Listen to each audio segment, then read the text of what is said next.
This morning, defending women and girls, several states and a parental advocacy group taking a stand against a Biden administration policy that ditches decades of protections for female students. New this morning, Arkansas Governor Sarah Huckabee Sanders said her state will not comply with President Biden's rewrite of Title IX, which redefines women to include biological males who identify as female. When Title IX was first written, it was 37 words long. However, last month, President Biden released a reinterpretation of Title IX that comes in at an insane 459,000 words. The new rule forces schools to let males replace women, to take our opportunities and our scholarships, and enter our private spaces, including locker rooms and bathrooms. It encourages schools to gaslight and emotionally blackmail women who do not consent to these violations.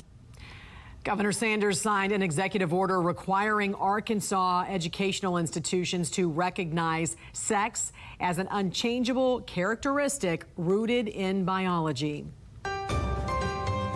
A coalition of state attorneys general and a parental rights group are suing the Biden administration over Title IX rules, and House lawmakers are pushing for educators to confront pervasive anti-Semitism in K-12 schools.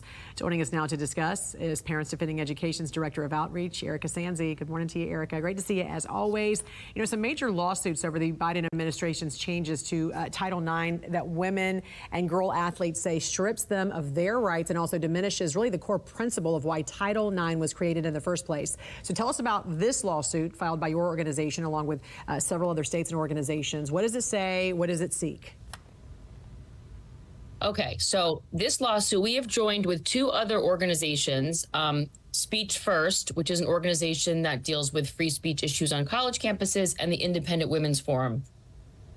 And Riley Gaines, who was just on your program, is affiliated with the Independent Women's Forum. And then 4 states have also joined on with us. So that's South Carolina, Alabama, Georgia, and Florida. And essentially, well, what we are seeking is for the new rule, the new Biden rule, to be struck down in its entirety. It infringes upon the First Amendment, free speech in schools and on college campuses.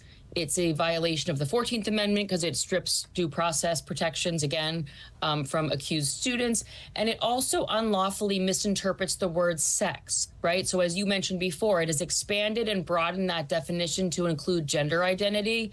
And that is just an action that cannot be taken by the executive branch. They're clearly circumventing Congress because they know that every time this has come before Congress, it hasn't passed. So again, we are looking for this entire rule to be struck down. It's astonishing, too, when you consider what Governor Sanders said, Arkansas governor. When it was first written, it was 37 words long. Yep. Now, it's 459,000 words long. The lawsuit, by the way, comes as state superintendents nationwide have instructed their districts not to make policy changes based on these new regulations. But what other choices do school districts have if they do not want to implement these changes? I mean, what can we expect next?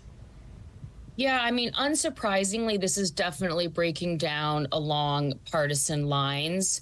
I mean, the choice is to comply or not to comply. And what's going to happen is that, you know, school districts are going to look to the leadership in their state to decide what to do. So if you're in a place like Florida or Louisiana, where the governor, DeSantis, and in Louisiana, the K-12 school chief, Cade Brumley, they've come out really strongly and said, absolutely not.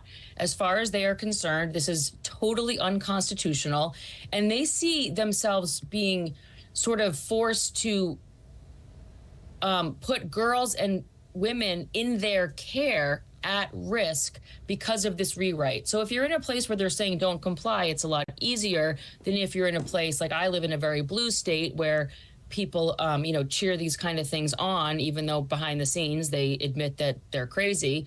That's going to be a lot harder because, you know, school boards and schools aren't going to know what to do. But again, this is going to be tied up in litigation, I think, for quite a while. This is supposed to take effect August 1st. There's already been 5 lawsuits filed since it came out.